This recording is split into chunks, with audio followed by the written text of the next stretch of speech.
as soon as the guy comes and goes like, gentlemen, are you guys ready to order? And that level of like, there should be that beginning of like, like the beginning part of like a game. I could see Shawn ramping up. I can see him going like, these are dead tonight. You know what I mean? Like this place is in trouble tonight because Shawn is getting ramped up. The food comes, and this is when I knew, he's all right. I don't have to worry about him anymore. And he just starts making porno noises. I managed to frame one of those moments in Parma when he was trying the annolini. Yeah. It wasn't his best, like, should. but it tells you about the attitude that he goes into food with. Oh my God. Oh my God. This is the Inkpulp Podcast. Welcome to the Inkpulp Podcast. Mm-hmm. Hello. Just before I hit the go button, I said to both of you that I felt like I just seen you a couple of days ago. Yeah, which is true. Did. Mm-hmm. Yeah, it's mildly annoying. I feel like we talk more during the podcast than we ever do at these shows. I feel like going to a show is almost counterintuitive, you know? Well, yeah, because in the podcast, we only have 1 hour and we haven't seen each other for a whole week. So, of course. Especially but also you can't wait to talk to us. I don't know about that. That's exactly. Let's put a pin in that and discuss whether or not that's true later. I'll say that's not true, and then we'll come back to it. I think it's another one of those like Mr. Freeze situation in which you say you where it's hate eventually it when going you to be true. love it. Yeah. So, well, to be fair, I wasn't on my most social game this past weekend. What do you mean, Shawn? Okay, wait, to give people context where we were and why we were in close contact with each other. We went to Washington, D.C., our nation's capital, and by proxy, Matteo's nation's capital. Yeah. And we were there for a show called Awesome Con. By the way, shout out to the people who put on the show. They took really, really great care of us. We were in the in the section of town that was really nice. We had access to a ton of different things, not the least of which food. Our accommodations were great. Matteo's, was staying in a palace. I felt like he was staying in a it was my Starship palace. Enterprise. They built it on purpose just for me.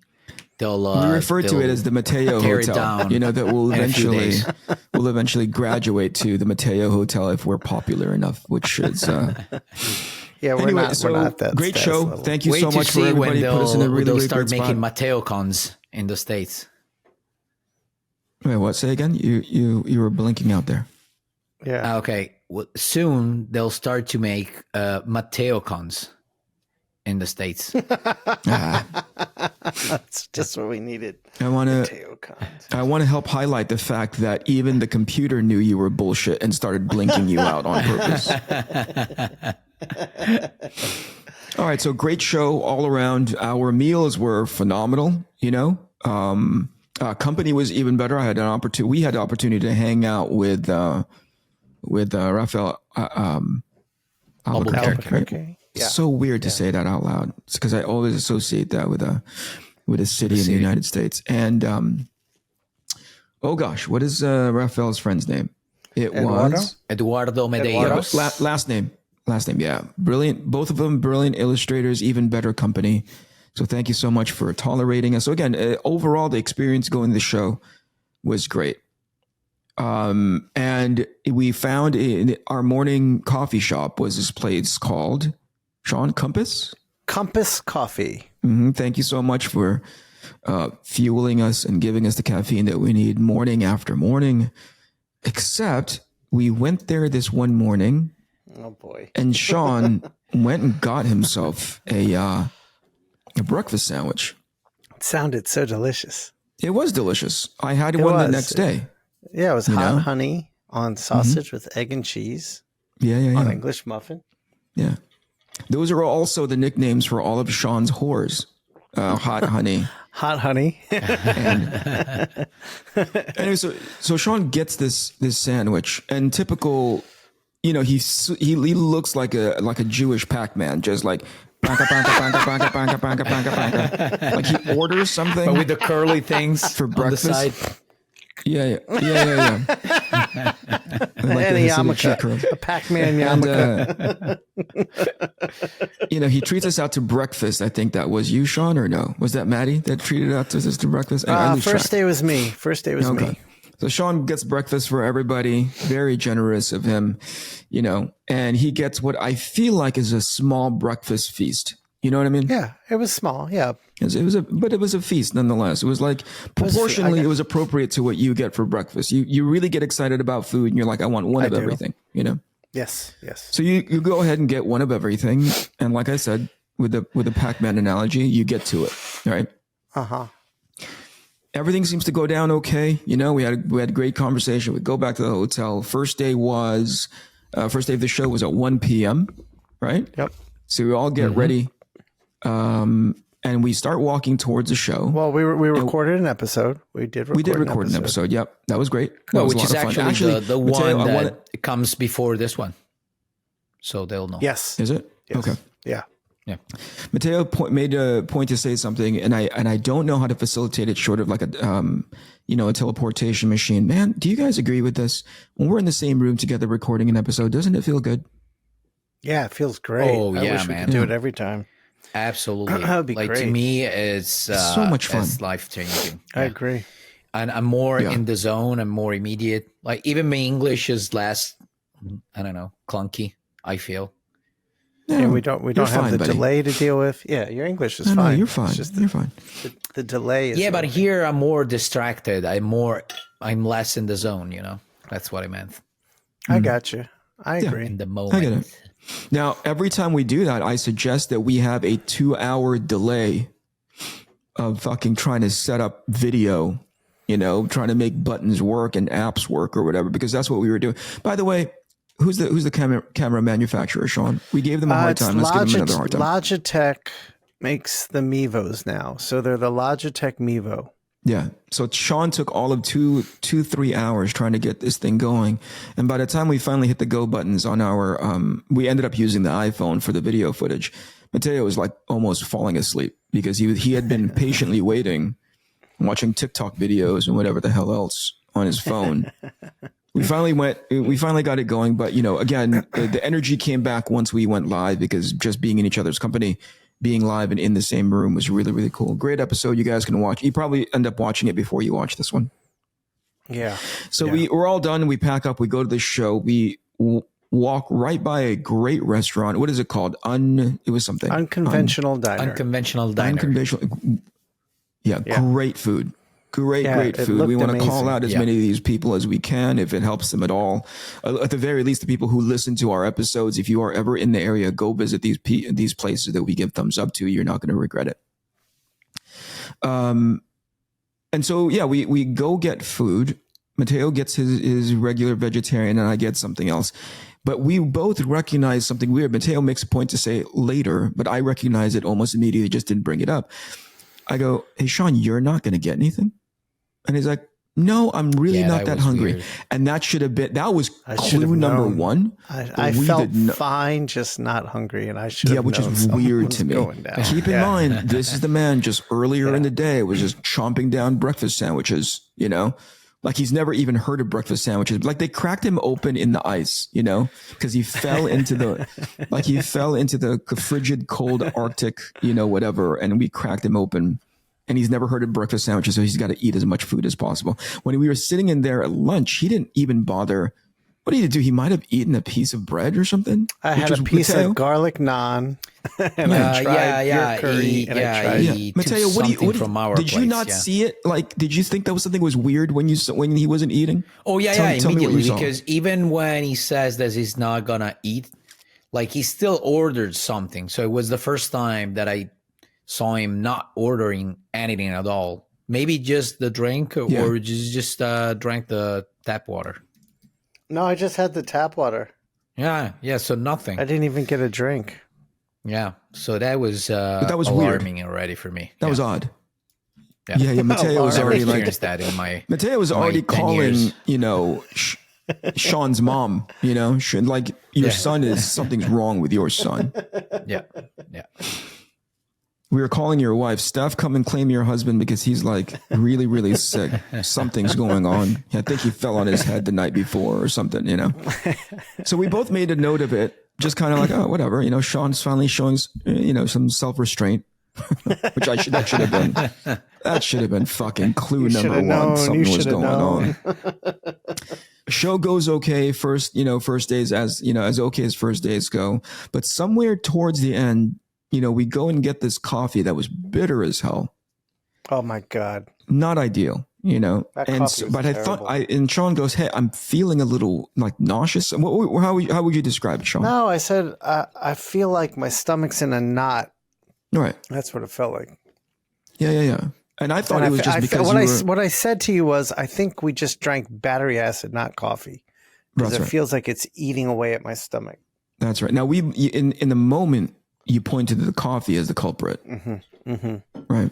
And so I thought, well, I drank the same coffee. I seem to be okay. And what's weird is when we were walking away, when we were about to leave, I went to throw my coffee away. It was still pretty full, so I was like, how could that have made me feel so awful from just a few sips? I thought I was close to done with it, but go ahead. Yeah, no, I thought my personal theory was you were working on a Spawn painting, I think it was, for a Whatnot episode that didn't end up happening because of internet connection issues. Yeah. I thought you were making yourself nauseous, by just like, this painting is not going well. I thought that was just your process. You know what I mean? You're the kind of guy that when things aren't going well, you just go take a nap, like this guy does not have his nap time available to him. Also because like on the other side, and I think you saw it, Mattteo was working on a Batman sketch cover that was just like bonkers good, like high end. For a sketch cover, that guy got his money's worth. So you thought Matteo's skill set made me nauseous when I think judging both things. You were doing so horribly, and he was doing so amazingly. I didn't feel I was doing so horribly, but maybe I was. No, I mean, in the moment, I didn't want to make it worse, but yeah, it was awful, So you start showing the signs of like something, and then again towards the end you're like, oh, I can't drink that coffee, it's battery acid. Okay, so we start walking back to the hotel, and I can tell when you've got a little pep in your step because there's poop in your butt. There's a way that you walk. You got like cock a butt.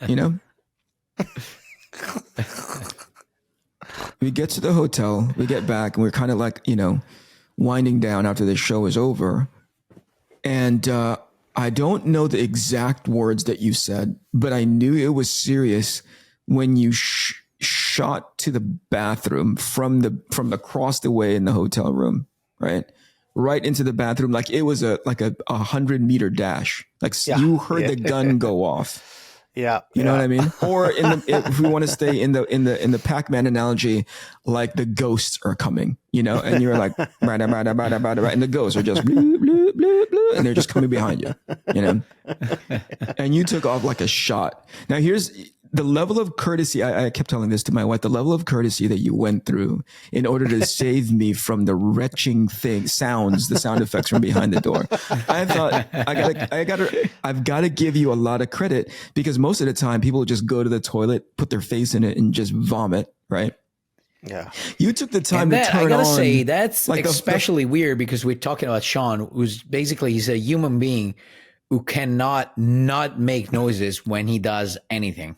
Like even eating, yeah, for sure. He's all like, That's a good point. I never thought about it like that. Like he either make like, and sometimes even when he sleeps makes noises, weird noises. So that's impressive. I'm gonna record it next time. It's interesting that I never thought about that. He's self-conscious enough to turn on the faucet But he's not he's like, you know what? You're going to listen to my overnight porno noises while I'm sleeping. You enjoy my porno noises. I do not. I felt off. Do not. I was like, pull the blanket over my head and I go like, as long as I'm under the blanket, the monsters outside are not going to get me. Let me get through this. So Shawn goes Turns to the out bathroom the monster and was turns inside Shawn. Yeah, he came out. Mattteo is calling me, going like, the monster is in the room. You know, he gets to the toilet, or he gets to the bathroom, turns on all the water, and it was just strange to hear the water start running, and then I was happy, like the shower starts to run. You know, I hear him leave the room, knock on the door next door, and turns up their radio and their water. He's just very clearly self-aware that he's about to make some awful noises. So he goes and just yaks it up in there. I don't even want to know what came out of you, pal, but it was a level of awful that was, I didn't know how awful it was until a couple of days later, when you're like, oh my gosh, my ribs and my sides hurt because I was dry heaving so hard for like a day. Yeah. So that first round was kind of like a quick one. Like, I got in there, yacked, flushed, like cleaned up, got out of there, and you were still in the room. Yeah. And I didn't feel much better after that. But then you went to dinner, and that's when it got out of hand. It just got out of the hand. I had every intention of not, let me say this. I had every intention of not going into dinner because you know my MO, right? I go like, yeah, I'll go to dinner with you. And when the time comes, I'm like, fuck you guys, I'm not going to dinner. I'm just going to hang out and eat Kit Kats, you know? But I just knew that you were not done. I was not convinced that you were done. And I was like, I'm going to go to dinner, and if you happen to vomit out your insides while I'm out, well, at least I'm not here, you know?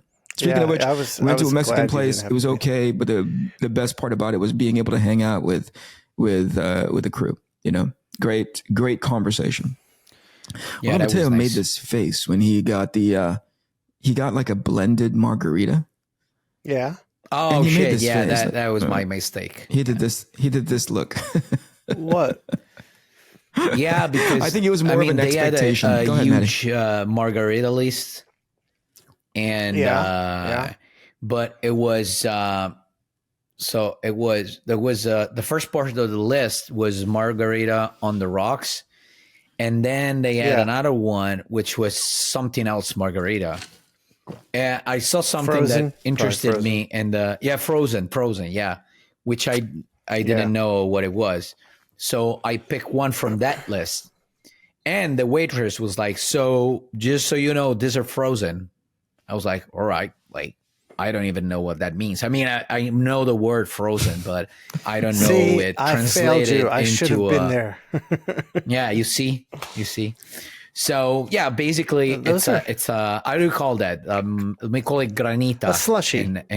Slushy. Okay. It's a slushy, yeah. So I was really disappointed. So I finished it as soon as possible. That's who I am. I don't go like, okay, I don't like this one, so I put it on the side and order a new one. I finished it as soon as possible because I didn't like it. So I had to take it away from my eyes. Not even just, can you take this away? I'm going to finish it so it's not in front of me anymore. Dumb shark. This is the dumb shark, yeah. And I ordered like the right one.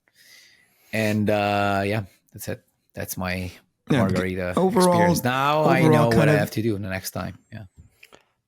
Overall, I'd say it was the weakest of the dinners. We won't say the place because it's not really worth mentioning, but in as far as the food that we had, it was the weakest one, right?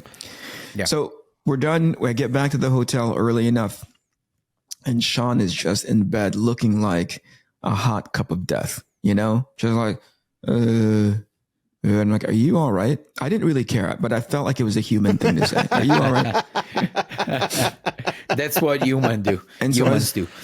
Yeah. Which, by the way, you've been I gotta commend you. You've tried to do a lot of human things during that weekend that I wasn't expecting. So thank you. It was weird. And good luck with your path to becoming human, Eric. Yeah.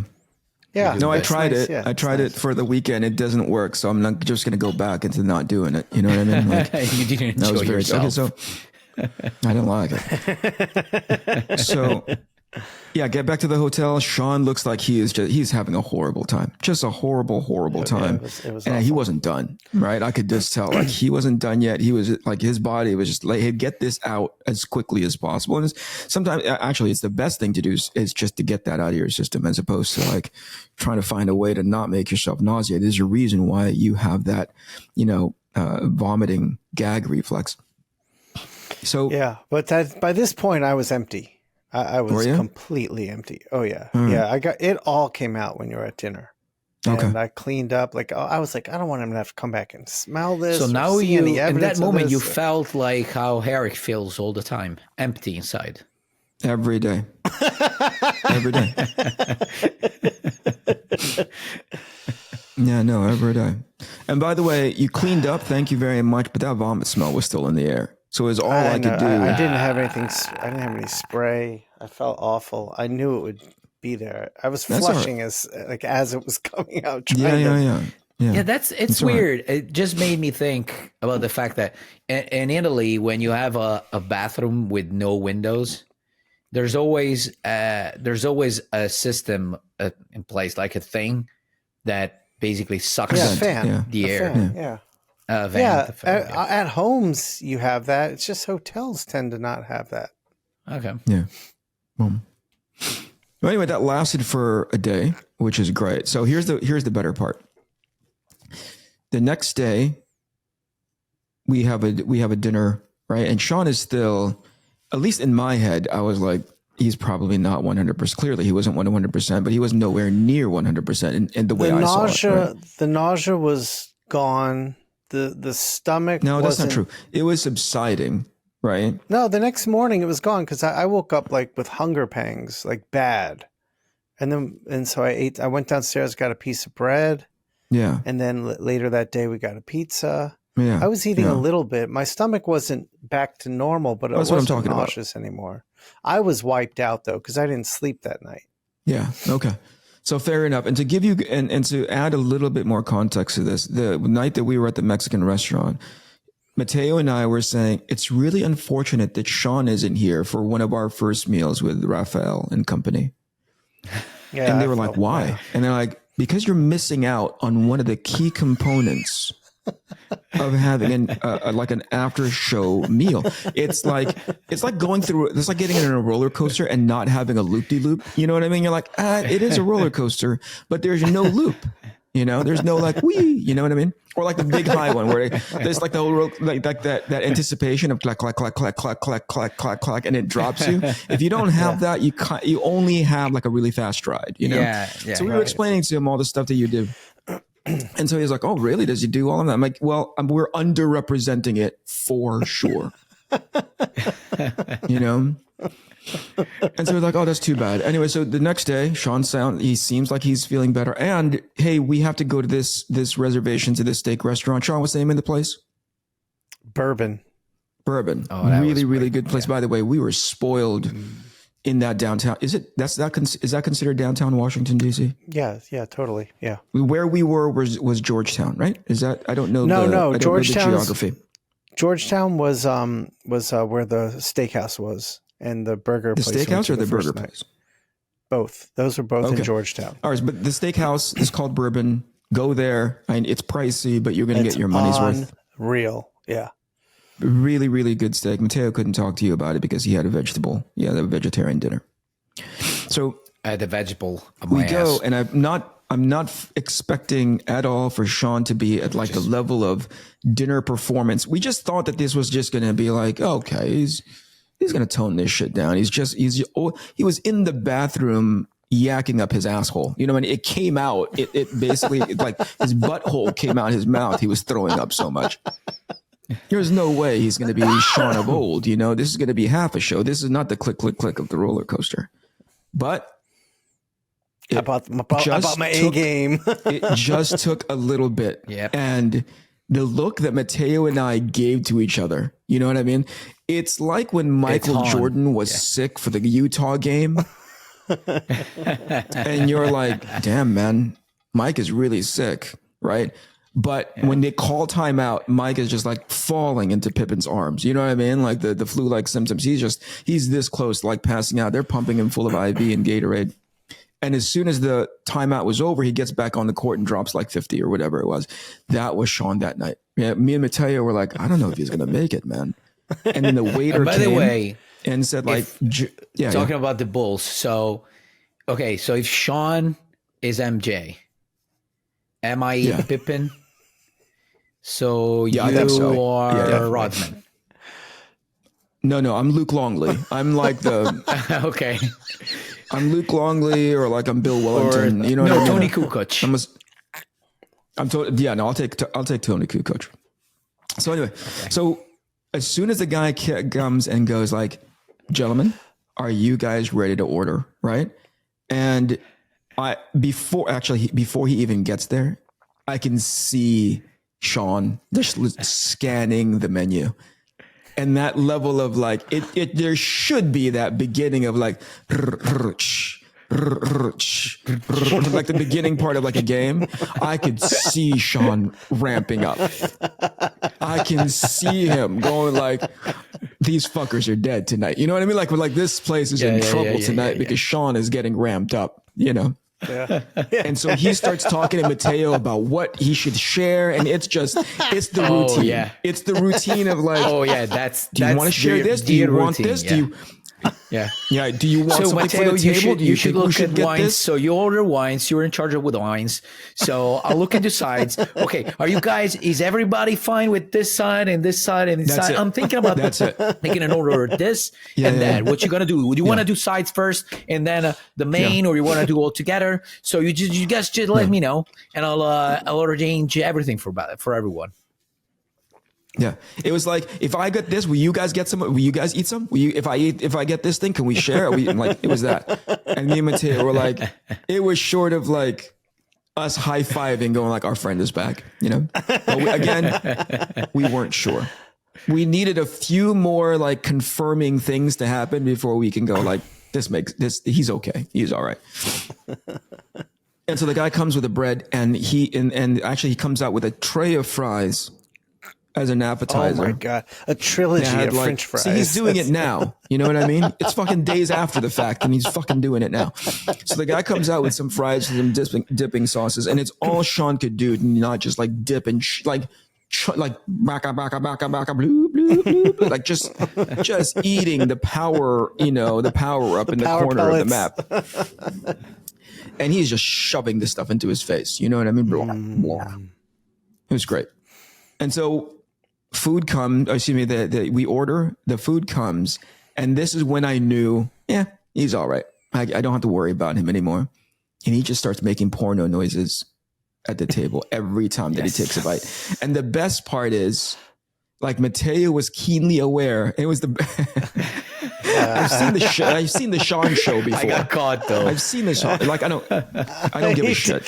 What Mattteo wanted to do, and it was not slick by any means. I don't think Mattteo could be like one of those kind of spies, Like, what Mattteo wanted to do was, hey, guy, like, okay, what's the best way to describe? Okay, Mattteo had seen this movie a bunch of times, right? And he knows when the best part of the movie is fucking coming. You know what I mean? Like, if this was Avengers Endgame, it's that part of the movie where Cap straps on the shield for the first time, and then he hears in his earpiece Falcon go like, "Hey, Cap, to your right." Mattteo had seen this movie, so he knows when "to your right" is coming, right? But he wanted Raphael and company to like, is it Eduardo? I don't want to keep calling him Eduardo. Yeah, Eduardo. Like, he wanted Raphael and Eduardo to know that it's happening right now, right? Well, especially because we talked about this kind of moment the night before with them. So we warned them. So this is what Shawn does, A, B, C, and D. So this was one of the main moments. And they were already amused by listening to me talking about that the night before. So I was like, guys, this is the time. Just your eyes. I literally went, because Shawn was right next to me. So I was like,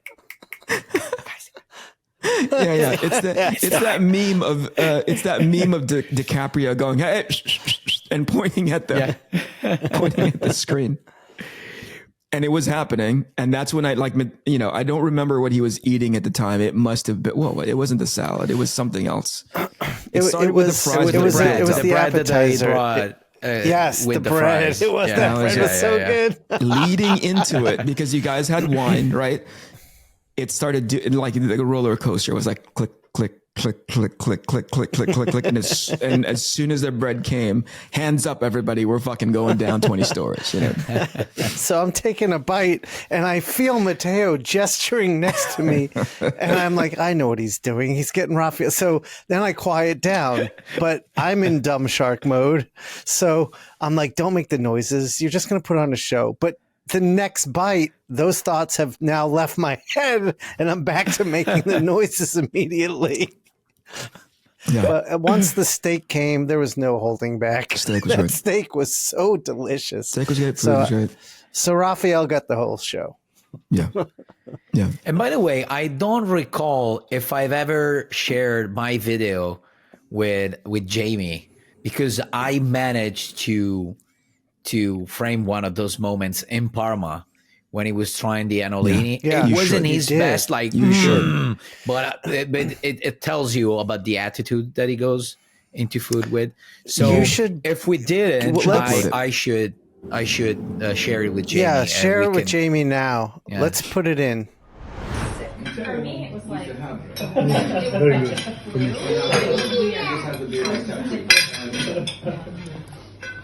Oh my God.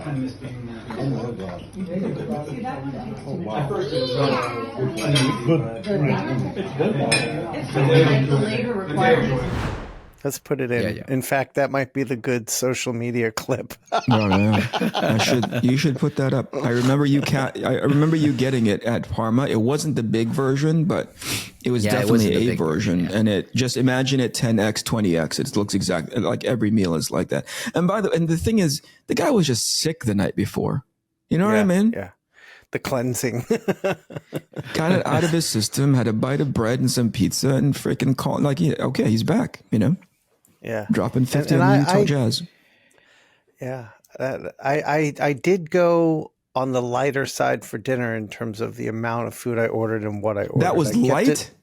Yeah, it was, because I wanted that bone marrow custard for an appetizer. That sounded insane. But I was like, oh, I can't do that. And the steak I got a small filet, which was delicious. But, typically I'd get a ribeye or something. All right. And I just got a salad. And then I had a little bit of each side to try it.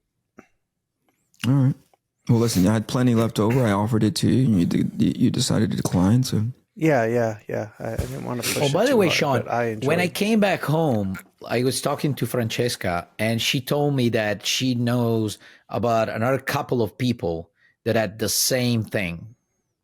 And by the way, my son had the same thing. Like, it was vomiting all night long, and the day after it was better. So I think, because here's one thing about you Americans, which it's something that I observed, and we don't have it in Italy. Here we go. Like, you use this thing, food poisoning, so often. So whenever you get sick, you're like, oh, it's probably food poisoning. Whenever you got something that usually involves your stomach or your intestines, you go food poisoning, which is not like in Italy. We don't have it. Like, we rarely have it. It has to be clear that it's something that you hate is not working with your body, but it has to be clear. Like, you either have to shit it out of your body immediately or vomit it immediately, so you can connect it exactly with that experience of eating that specific food. Otherwise, we don't say it's food poisoning. It's a very specific thing of United States, so maybe other countries, but I see it a lot in you guys. I'm not ruling out, like, it could very well be the second time baby Elia has struck me with an illness. It doesn't have to be baby Elia necessarily. Like, it can be a virus that is, is common right now amongst human beings, Sure. Because I didn't have it. So. If that were true, if it were a virus, we'd been hanging out all weekend. Potentially, we could have gotten it too. Someone else would have got it. But, that was my only thing. In my head, I was like, if it was a virus that was going around, I'd feel effect. Maybe not to the point where Shawn is like vomiting, but certainly I'd feel like. The reason I thought it was food poisoning was because after breakfast, my appetite turned off. Yeah. And that was weird. And the amount of vomit I had that night was insane. And it was all undigested food, which had been all the way. Yuck. I mean, that was like 12 hours earlier. So I felt like I ate it and my stomach was like, oh, no. And it took it all day to get it out. That's why I think it was food poisoning, but it could have been a virus. Sure. Okay. So here's my reflection after, coming home. I loved hanging out with you guys. And as a matter of fact, I love being able to tell these kinds of stories. But I think there's a way that we can do that without having to go to a show. The only complication there, I agree, is that we'd have to convince Mattteo to come because obviously when he goes, it's a work trip, right?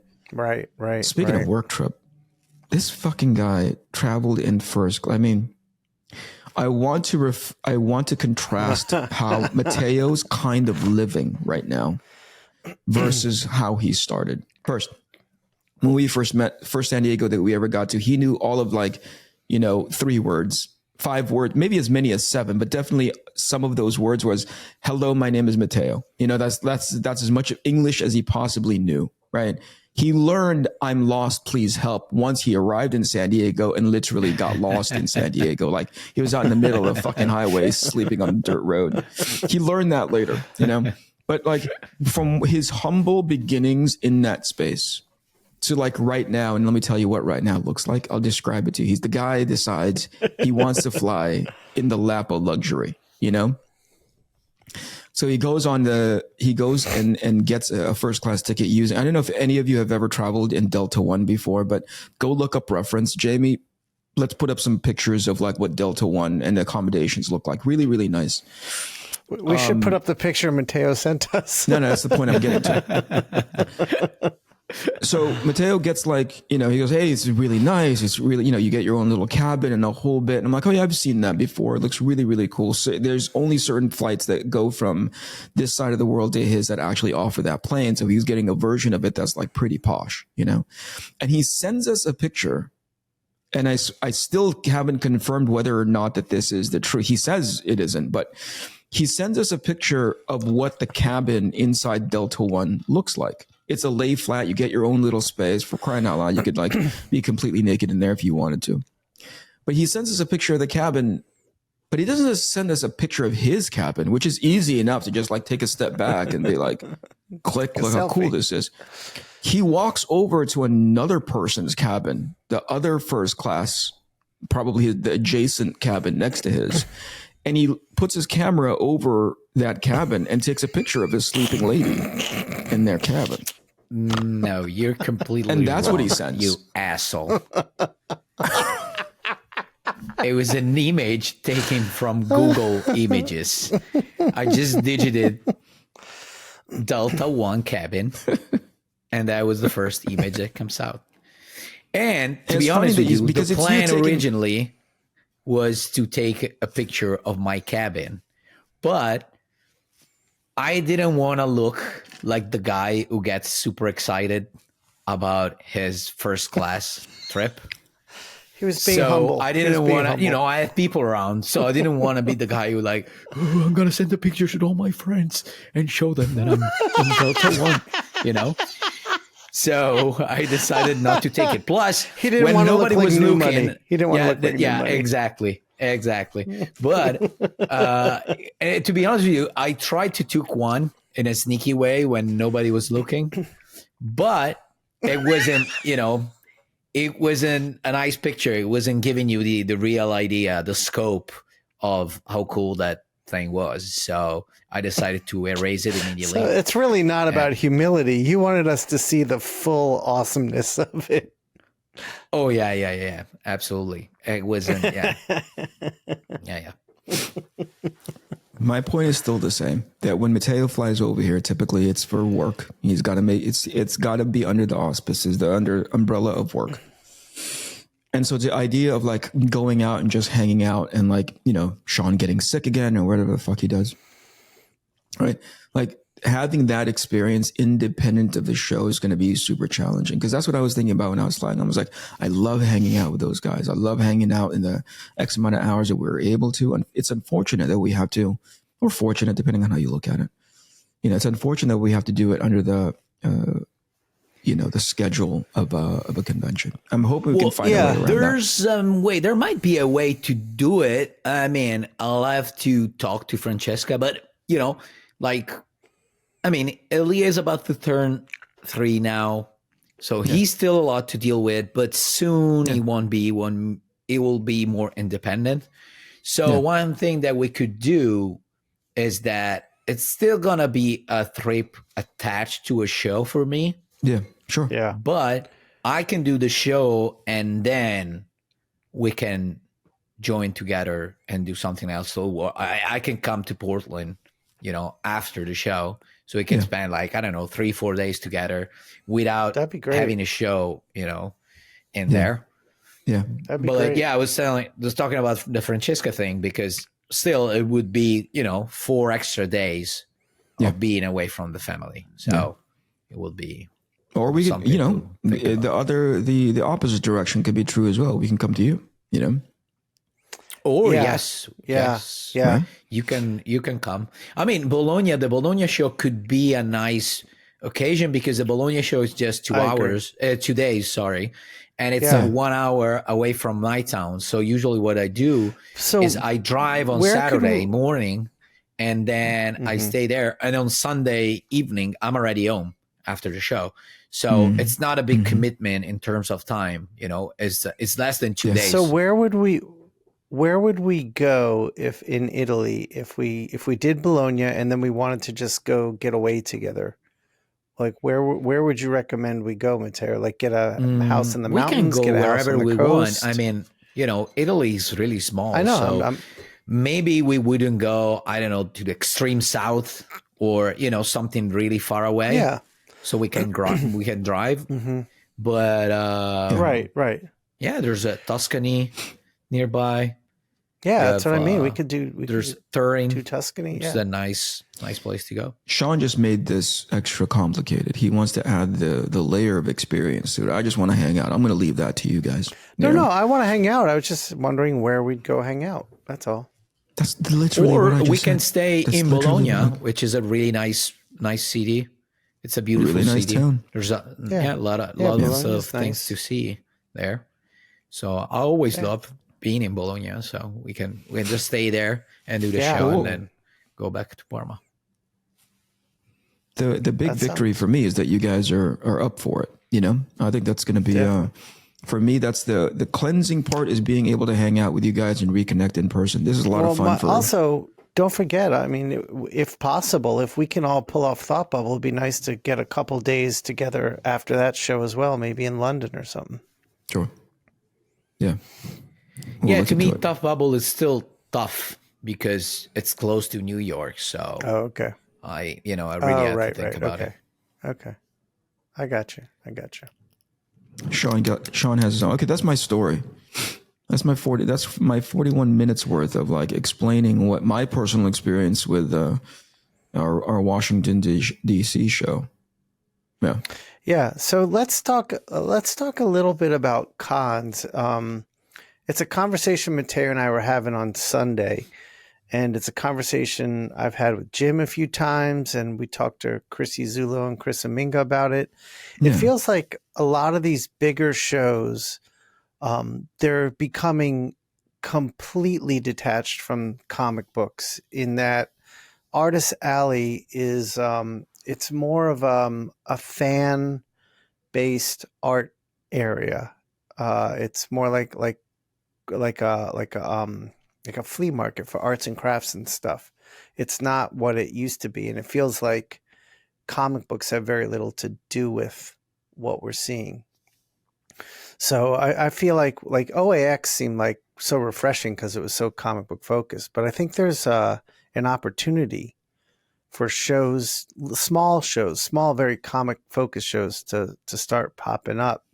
So what do you think, Eric? I'm curious to see your thoughts on this because you walk around Artist Alley. You've had to have seen the shift. What? It's been a while now. No, I mean, I don't think you're saying anything new. No, it's not new, but it's growing in that direction even more so. But it's also like for a little while, I was like, I wonder if this will come back, and now it seems like it's not necessarily coming back to those type of shows. I'm lost as to what you're saying, that these shows are becoming less and less about comic books. You're yeah, talking obvious. It's like saying the rain is wet, but the Artist Alley area is now very little to do with comic art in a lot of these bigger shows. Yeah, so I think I don't know. I don't mind what it's transformed into, only because it's not. The moment you realize that it's not necessarily a comic book show, then Artist Alley is like a big, broad term, right? If you're an artist and you have stuff to sell, you can be in that alley. So it's not a comic book Artist Alley. You know, it's you know, I saw a ton of stuff in there that wasn't comic book related, and that's fine. It's like a lot of local people showing up, and this is the first time. I'm not saying it's a negative. I'm just saying from our like sales are down from stuff like that, and it's just got me thinking like. It's got me thinking differently about the shows I will say yes to and how many. And by the way, sorry to interrupt, but this conversation that you and I had, Shawn, was basically triggered by the fact that we were noticing on Sunday, and especially slow day, like even though there's still people, you know, attendees, I mean, you couldn't tell they were a lot because the place is huge, the convention center in Washington. Yeah, but there were people, but I've rarely seen a show that slow on a Sunday. I mean, usually Sundays become really slow after lunch because people are starting to leave, but that was surprisingly slow as a Sunday. So that was just, you know, I was just wanted to add that info, and that's why we started talking about that. Right, and also Chrissy and Chris had they had just done Emerald City, and were saying the same things about Emerald City that we had said the last time we did it. So it just got me thinking and about, you know, like, well, maybe I need to, like, are these shows worth doing? Yeah. Or like, do you get to talk to enough fans and people interested in what you're doing? Do you do sales? Like all these things. And that's just, sorry to interrupt again, but that's one of the big differences. To be honest with you, of course, you know, I have to travel, I have to leave my family, travel overseas, spending a lot of hours just by traveling. So of course, if I could make a good amount of money, that'd be great. But aside from that, as long as I have a good con experience, meaning that I keep meeting people and I can see that there's people that are not familiar with my work that all of a sudden become familiar with my work, and maybe they even if they don't buy anything, you know, but they just take their time to just talk to me for a second and ask me, oh, so what do you do? Oh, okay, I should check that book, and I should, from now on, I'll start following you, you know, stuff like that, just simple stuff like that. So as long as I have at least meaningful interactions during the weekend, I'm fine with it. But what I saw was just zero interest in even just stop by and see what I was doing. I was still, you know, doing some sketches and stuff. They wouldn't even stop, you know. It was totally, you know, it was a weird feeling. Mattteo, you've been to more than, like, I'm so out of it that as far as like the convention circuit is concerned, I pointed to your banner and was like, yo, that's a nice new banner you got. You gave me this look like new banner.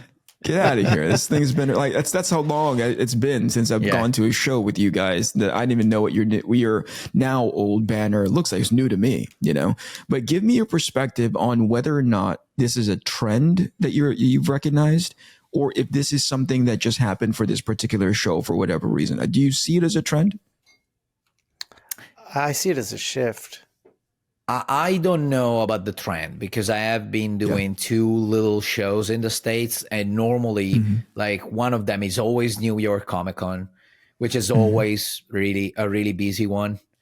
And so I can't say, but from what I've heard, for example, like Seattle is one of those shows that was really artistic centric, and now it has shifted. From what they told me, because it had just happened like the weekend before Washington D.C. And they told me that there's a very small number of professionals having a table at the artist alley, which is uncommon because normally in Seattle every artist would be there. Yeah, it used to be that way. Yeah, so I don't know. I just probably Shawn. Shawn does more shows, so he's probably have a better idea of what's going on. What do you think, Shawn?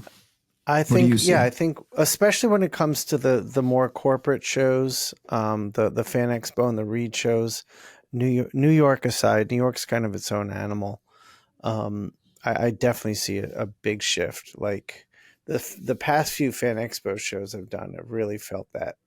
And other shows like this show, which what would you say? This was a medium-sized show, Awesome Con? I don't know. I don't have a point of reference anymore. I'd say it was medium. It's not small. Yeah. I mean, it was not a small space. I don't know if I'd call it large, but yeah, like it's a decent medium-sized show, and it felt like the same as like what Emerald City felt like last time we did that. Then you go to like an OAX or you go to Heroes Con, and it's refreshing because it reminds you of like what shows used to feel like. And I think the fact that I'm feeling more and more of a difference when I do shows like that is making the point that, yeah, this is a shift I see. I'd never thought about it. Yeah, it's such a weird headspace to be in that I went not because of the show, but because I wanted to come and hang out with you guys. So I'm not even tracking the kinds of things that you guys are paying attention to, but it's well worth. For me, it was convenient only because I rarely sit behind my table. I always go out into Artist Alley and try to find new people, and try to find new books. Yeah. Which I found, you know what? I'll bring it to the next recording that we do.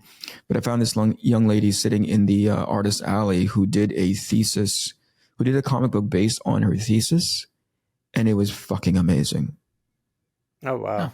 This person, she drew like a beast, and the story was super charming. The ideas behind it, they like supported it, and then the drawings was really the capper. So I'll bring it back. I still have not unpacked since I got home, but it's in my suitcase now. I'll bring it back to the next recording. Yeah. But point is, that's the thing that I do when I go to these shows now, is just go through Artist Alley. What I did recognize was, short of our little section, which, I'm kind of used to you guys and the people who are adjacent to us and the other tables who I'm also used to. I didn't see too much like, here are the pros of this local area. Does that make sense? Or like, here are some other pros that flew out from elsewhere and set up at the convention with us. And I don't know what that is. I'm always like, I'm seeing an influx of, the past, again, this, it's nothing recent, but let's say the past 10 years, I'm seeing an influx of a lot of like art conglomerates, art dealer. What would you call it? Like essential sequential is just like this banner that we all fall under. Yeah. Right. I'm seeing that a lot in shows. Right. Yeah. And here's some, what do you call it? Here's some, inside baseball. Sometimes these art dealers have a big name like Mattteo, right? Like they have, Jason will go and say a convention or an event coordinator will say, hey, we want Mattteo because Mr. Freeze is out, or a book that's like super popular is out. cool. We'll bring Mattteo out. He's going to get like a fee and he's going to be paid for and blah, blah, blah. But also you have to bring X amount of our people out. Right. So I love riding Matteo's coattails. Like they would invite me to go to a fucking show, right? Unless Matteo's going. Then they go like, okay, but if you go, then you kind of have to invite Eric too, you know? Yeah, I like being in that position. That's typical for a show, by the way. That's not like any some for sort of each show. I have two minority quotes. So in this case, it was the Jew and the Filipino quotes. Because the Italian is the majority, you know. Anyway, so it's again, that may be inside baseball, but it's not anything new. That's how typically that's how it happens. But it does have a tendency to balloon these budgets for these coordinators. You know what I mean? Sure. They only have so much money to spend. They have a tendency to like not just pay for Mattteo, but potentially like assholes like me to go in with him because it's a package deal, right? Right. And you multiply that by X amount of dealers, then suddenly it's rare that if you're not part of that group, you're going to be lumped in, you know, within the context of that budget. So I'm always curious to know, like, you know, are we sucking the air out of the room for these budgets for the for the event coordinators? You know what I mean? That's an interesting thing to think of. And that's why we're seeing fewer and fewer sort of like pros that are being invited just independent of representation. Right. That could be an interesting to investigate. Yeah. I don't know. I'll look into it never, because I only care about it for the context of this conversation, and then I'll get over it, you know, because fuck it, man. Why wouldn't I ride Matteo's coattails? Similar to, and I missed him the entire weekend, and it was a weird sort of emotional, nostalgic space that I got into. Somebody, I can't remember how I told you the story to you, Shawn, but Jeff Loeb. I remember how you told the story. Jeff Loeb was there. He's part of Essential Sequential, and he had a huge, massive line. He's great. And you love told seeing me Jeff, by the way. Shawn doesn't like Jeff, by the way, for the record. Shawn hates Jeff Loeb, just like the way he spells his name. The things that he says about him when he's not around. Holy fucking shit. It weirds Shawn out to have those combination of letters for his last name, and that's the least of Shawn's problems with Jeff Loeb. You know what I mean? So anyway, like somebody came to the table. Go ahead, Shawn. You know, you remember the story. Well, yeah, and you overheard because next to Jeff's banner, Jason always sets up an area to sell Tim Sale's prints and Tim Sale's books. And since he worked with Jeff Loeb all the time, it makes sense to have it next to Jeff. So someone looked up and saw the Tim Sale setup and said, "Oh, look, Tim Sale's here too." Yeah. Yeah, that was fucking sobering to think of, like, oh yeah, it's, you know, is it so much so that I had to look out like how, you know, Tim hasn't been gone that long, but it feels like forever since the last time I seen him, because he had been dealing with health issues for quite a long time. So that made the situation a little bit more melancholic with me. And I think that's one of the main, if the driving reason for me to be like, I need to engage being human, because who knows, right? So the first night I was like, I'm not really feeling going out. I'm like, shut the fuck up. There's a reason why I came out there, and it's not because I wanted to stay in the hotel room drinking Gatorade and like eating Kit Kats. It's because I came out here for these guys. So it was one of the driving reasons for me to be like, I need to not be such a curmudgeon. But that, like, you know, those are the situations which I go like, I've been doing this for a little while now, and I don't think I'm enjoying this as much, for the same reasons, by the way, but for the same reasons that I used to, which is like the thrill of being at a convention. I hope we can get him on here because I want to be able to pick his brain about it. I had a similar conversation with another legend that sits with us. Actually, it's the other way around. We sit with him. Yeah. Klaus Jansen. We're going to get him on. We're going to get him on. Yeah. I was going to bring up Klaus. Yeah, let's get Klaus on here because I hope that we can, what does it take for Klaus to sort of like be less guarded about his like, you know, conversation? Do we need to get him drunk? No, when Klaus is on my show, he's been pretty open. Okay. Well, yeah. Let's do that. Because like, on Saturday, I was walking by the tables and he was there. So it was just like, hey Klaus, how you doing? I was like, oh, well, I was yesterday. Terrible. just like that.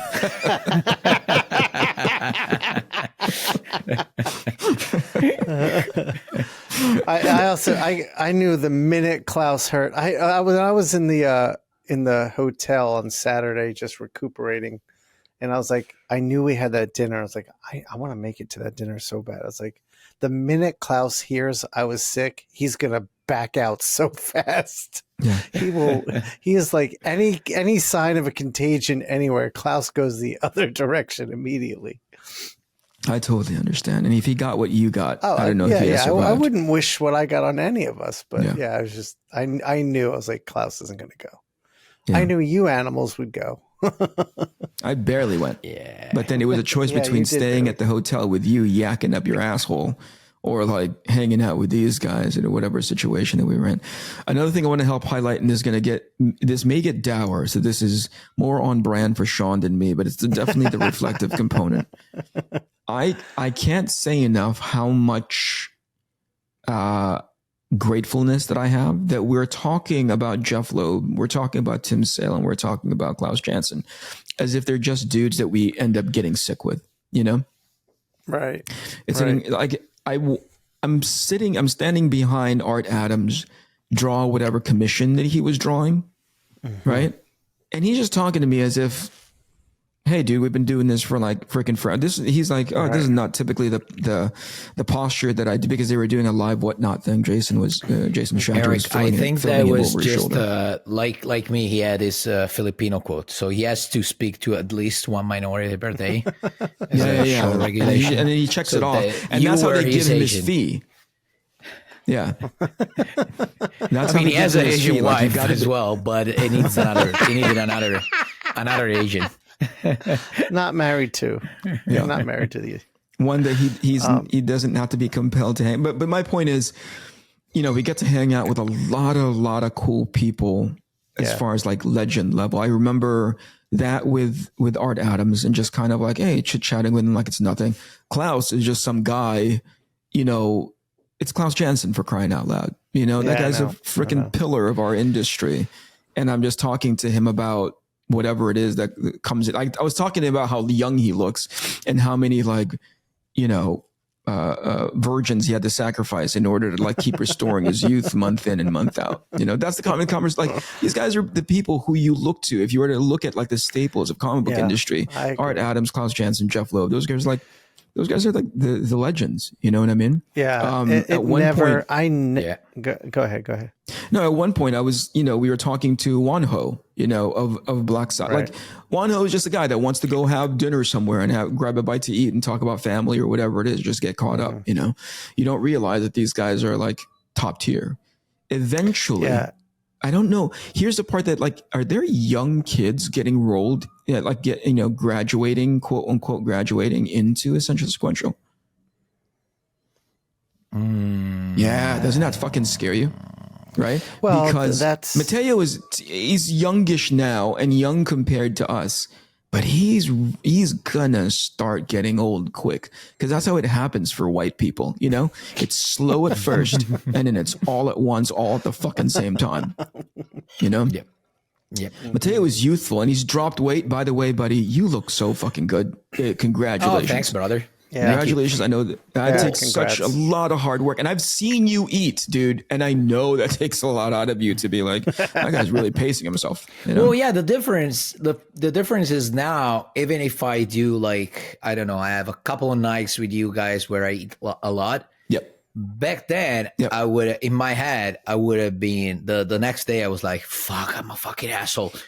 And I would just give up on every kind of plan. I was just like, you know what? I fucked it. So I fucked it up. So fuck it.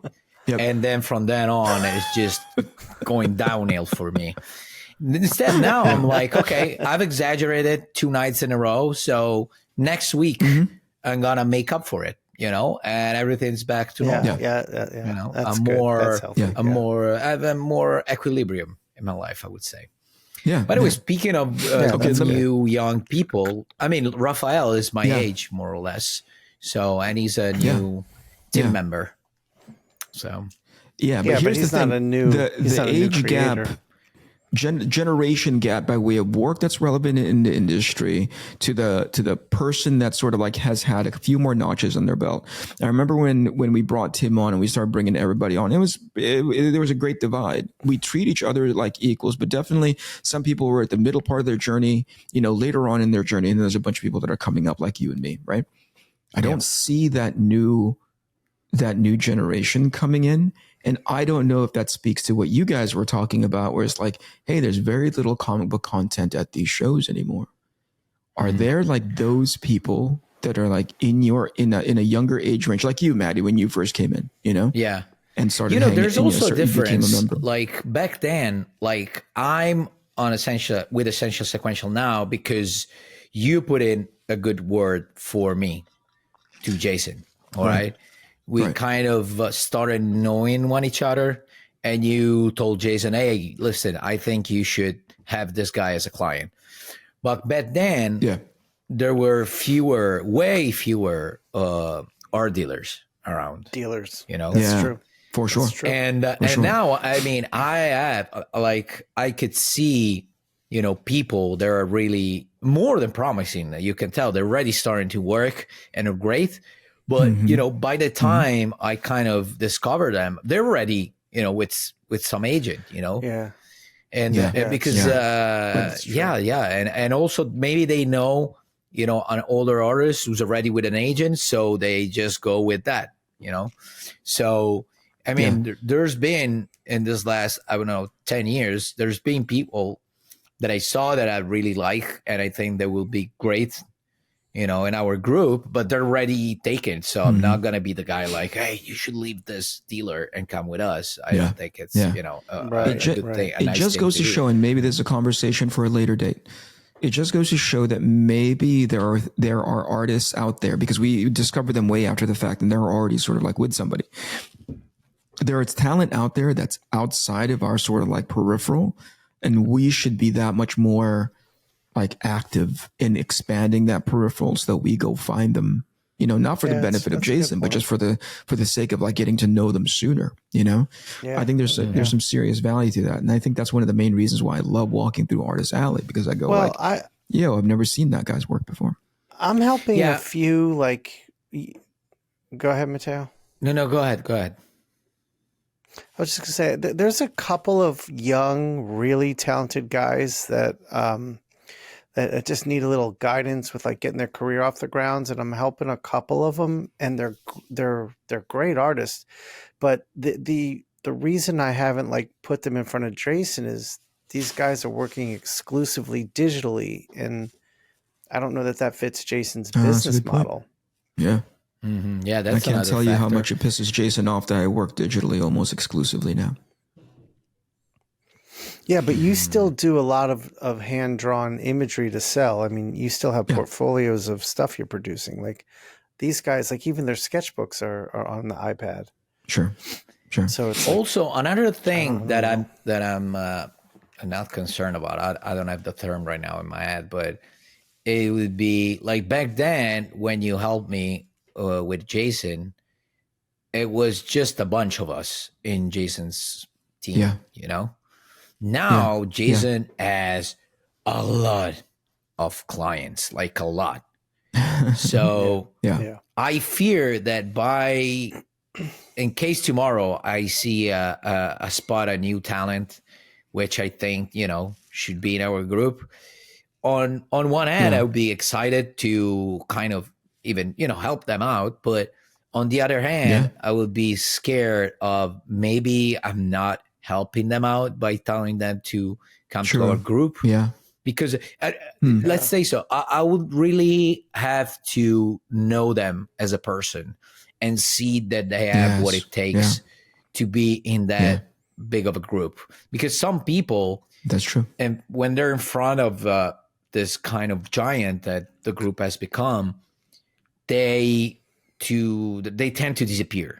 And there's other people who have the natural instinct to emerge, even in big groups, even when, the other people are more famous and talented, they don't give a shit and I keep going straight forward. So it would really depend on the person that I have in front of me.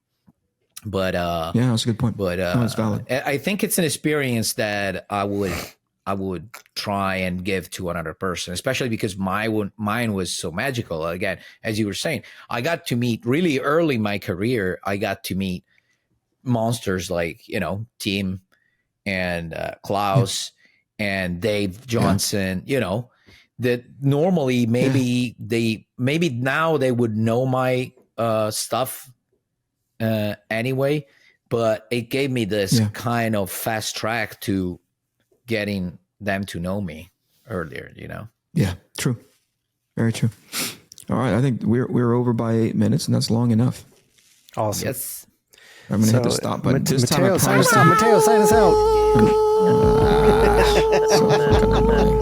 The Inkpulp Podcast. Hey guys, my new sketchbook, Dumb Shark, is finally out. That's great, Fratello. Congrats. Eric, what do you think? Wow, Mattteo. This book has really changed how I think about art. The style, the details, the inking techniques, not to mention the colors. Everything on this book is off the chart. You are so far ahead of any other artist, especially me. I know I always say I don't like your Mr. Freeze book, but that's actually a lie. I was just jealous of your incredible talent because I love everything you do, and sadly, I know deep in my heart that I'll never be at your extraordinary level. You truly are the best artist on planet Earth. This book is a game changer, man. I think everyone out there should go and order Matteo's new art book, Dumb Shark, before it sells out. Gee willikers, Eric. That was an incredible endorsement.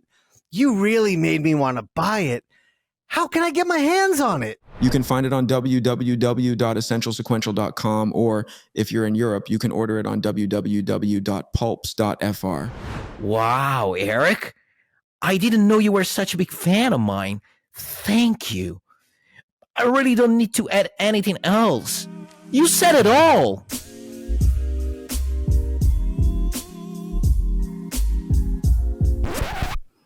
What an asshole. Wait, what?